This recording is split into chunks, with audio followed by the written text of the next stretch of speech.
Setelah terlahir kembali, hal pertama yang kulakukan adalah mencari di selokan kotor seekor semut yang besar dan kuat, lalu tanpa ragu langsung menelannya. Meski ia meronta gila di tenggorokanku, aku menahan mual dan memaksanya tertelan. Karena kiamat sinar gamma akan segera tiba, semua orang berpeluang terbangkitkan menjadi hewan terakhir yang mereka makan. Ada yang memakan sabuk kulit buaya, berubah menjadi buaya raksasa 100 meter, melahap segalanya. Ada yang memakan sayap ayam goreng, membangkitkan garis darah Phoenix, terbang tinggi di angkasa. Sedangkan aku di kehidupan lalu karena memakan daging tikus kering, justru berubah menjadi tikus yang diburu semua orang. Akhirnya diinjak gepeng oleh makhluk buas tak dikenal. Ini setelah terlahir kembali, aku memperoleh sistem pemangsaan tak terbatas. Semakin kuat target yang ditelan, semakin besar energi yang kudapatkan. Dan semut mutan ini di kehidupan lalu, kelak akan menjadi taoti pemangsa segalanya. Saat ini aku menatap kotak kaca di depanku. Di dalamnya ada seekor semut merah menyala. Tubuh gemuknya terus menggeliat, seperti cacing merah raksasa. Menelan berarti menjadi kuat, apalagi yang perlu diragukan. Lakukan saja sampai tuntas. Aku menguatkan tekad, menggulung lengan dan meraih ke dalam kotak kaca. Ingin menangkap semut mutan itu. Namun semut mutan itu terus berguling. Bukan hanya lolos dari tanganku, ia juga menggigit jariku dengan keras. Air darah di dalam kotak semakin pekat. Ia merasakan masuknya darah segar. Semut mutan menjadi sangat bersemangat.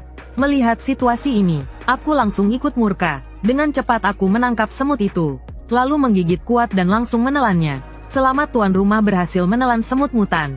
Ekstraksi urutan gen berhasil. Urutan baru. Mari lihat apa yang bisa dibawa.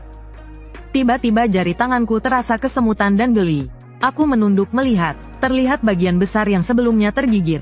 Dagingnya memancar keluar benang darah tak terhitung. Hanya dalam 2 detik menutup luka, dan tumbuh kembali daging baru sepenuhnya. Ternyata ini generasi anggota tubuh. Selain itu, aku juga merasakan kekuatan besar mengalir di dalam tubuh. Seluruh tubuh seolah memiliki tenaga tanpa habis. Aku berjalan ke depan cermin, berdiri tegak, menatap diriku di dalam cermin. Aku kembali tertegun. Tinggi badanku yang semula sekitar 1,7 meter, ini langsung melonjak menjadi 1,9 meter. Rambut hitam pun berubah menjadi rambut panjang merah. Mata coklat keabu-abuan juga berubah menjadi merah darah. Jika diperhatikan dengan saksama, ternyata membawa kesan iblis. Setelah memeriksa tubuh dengan teliti, aku mendapati tangan kananku. Di telapak tangannya muncul sebuah mulut, seperti jurang tanpa dasar, dipenuhi puluhan taring kecil yang tajam.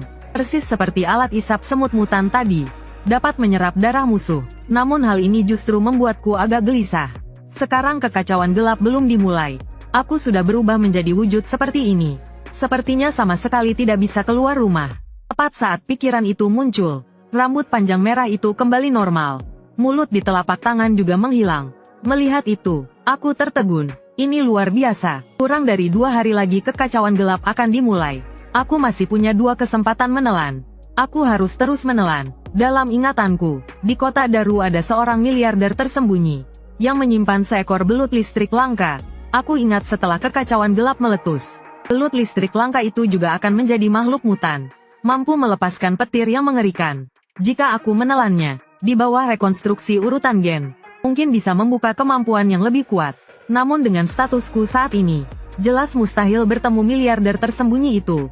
Untungnya dia masih punya seorang putri, dan kebetulan sedang kuliah di Universitas Qingbei. Setelah beres berkemas aku langsung menuju kampus. Segera tiba di sebuah taman terbengkalai dekat kampus. Yan Xiaotian, putri orang kaya ini menjalani hidup yang sangat sederhana.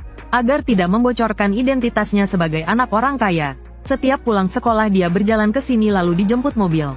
Saat aku tiba di taman, aku melihat sosok cantik berdiri tak jauh. Gadis itu memiliki aura yang berbeda, memberi kesan sulit didekati. Pada saat itu, sebuah Rolls-Royce melaju dari kejauhan. Kemudian 3 pengawal turun dari mobil, dengan hormat membuka pintu mobil. Saat Yan Xiaotian hendak naik dan pergi, aku langsung keluar dari sudut jalan. Dengan senyum tipis aku berbicara tenang pada para pengawal. Obey perampokan asusila. Tidak benar, ini penculikan. Yan Xiaotian tetap tenang melihat ini, seolah sama sekali tidak menganggapku serius. Bagaimanapun ketiga pengawal ini adalah personel militer profesional pensiunan. Harus melewati seleksi berlapis, baru bisa menjadi pengawal pribadi Yan Xiaotian. Pengawal terdepan langsung menerjang tanpa ragu. Aku hanya melayangkan 1 pukulan santai. Wajah pengawal itu langsung terdistorsi. Bahkan tak sempat menjerit, tubuhnya terpental 5 meter jauhnya, menghantam pohon miring, lalu kehilangan kesadaran. Yan Xiaotian terkejut sampai matanya membelalak. Dua pengawal tersisa yang hendak bergerak juga langsung terpaku. Astaga, satu pukulan terbang 5 meter. Ini masih manusia. Aku sendiri juga agak terkejut. Tak menyangka tenagaku sebesar ini. Lalu aku berjalan sendiri ke depan Rolls-Royce. Menguji dengan satu tendangan, terdengar dentuman keras. Rolls-Royce dengan rem tangan terkunci. Langsung terpental 3 meter. Pintu sampingnya berubah bentuk parah.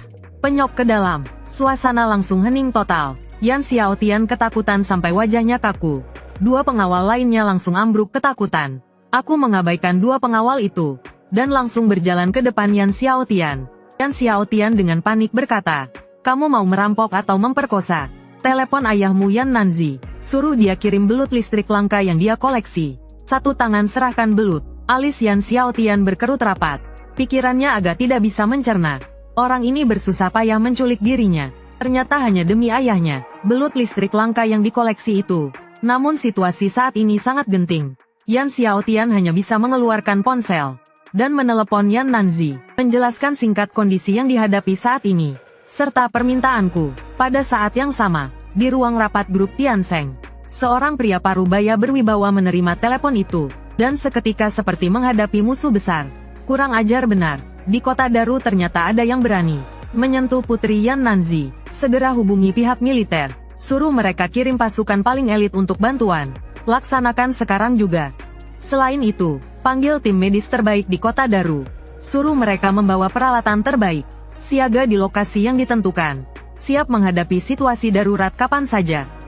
Setelah semua diatur, Yan Nanzi menyuruh sopir segera pulang untuk mengambil belut listrik langka itu.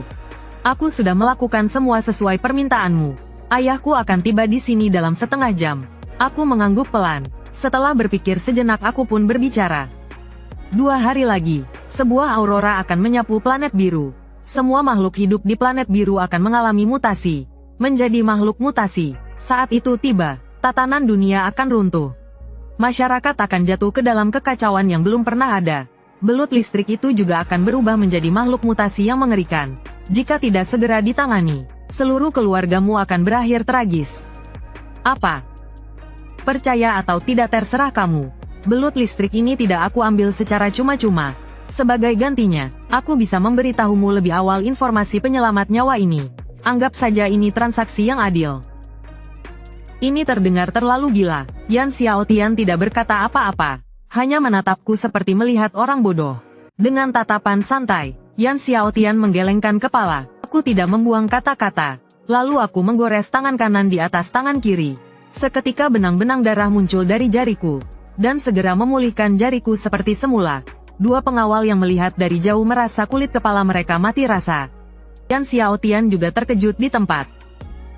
Keluargamu memiliki bisnis di seluruh kota Daru. Setelah kekacauan gelap tiba, berbagai sumber daya akan menjadi sangat langka. Jika kalian mempercayaiku, kalian bisa memilih untuk mengikutiku. Aku bisa memimpin kalian untuk bertahan hidup. Bahkan pejuang roh binatang tetap perlu makan minum dan buang hajat. Aku pun tidak terkecuali. Di zaman seperti ini, berjuang sendirian bukanlah pilihan terbaik. Di dunia yang kacau ini, merekrut sekutu adalah keharusan. Keluarga yang jelas merupakan pilihan yang baik. Kerjasama akan membawa keuntungan bagi kedua pihak. Aku mengerti. Aku akan menyampaikan semua ini kepada ayahku, dan membahasnya dengan serius bersamanya. Aku akan segera memberimu jawaban. Pada saat itu, suara sirene polisi terdengar dari kejauhan. Banyak kendaraan lapis baja berhenti di depan mereka. Seorang pria parubaya turun dari mobil dan berjalan keluar. Saat melihat Rolls-Royce yang rusak parah, hati Yan Nanzi langsung terpuruk ke dasar. Namun ketika melihat Yan Xiaotian tidak terluka sedikit pun, dia pun menghela napas lega. Aku melirik pasukan militer yang bersenjata lengkap. Dengan santai aku tersenyum ke arah Yan Nanzi. "Bos Yan, barang yang kuminta sudah dibawa bukan?" Mendengar itu Yan Nanzi langsung tertegun. Tak menyangka penculik putrinya masih sangat muda. "Ini barang yang kamu minta." Sambil berkata demikian, Yan Nanzi melempar koper ke arahku. Aku menerima koper itu dan membukanya. Di dalamnya ada seekor belut listrik berwarna biru seluruh tubuh, mengeluarkan bau amis laut yang menyengat. Tanpa banyak bicara, Aku langsung memeluk belut listrik itu dan mulai memakannya.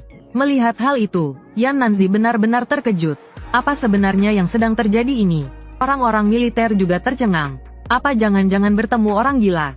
Setelah belut listrik itu habis dimakan, permukaan tubuhku justru memancarkan aliran listrik. Yan Nanzi melihatnya sambil menarik napas dingin. Perlu diketahui belut listrik ini mampu melepaskan arus listrik yang cukup untuk membunuh anjing penjaga ukuran sedang. Selamat tuan rumah berhasil menelan belut listrik langka. Ekstraksi urutan gen berhasil.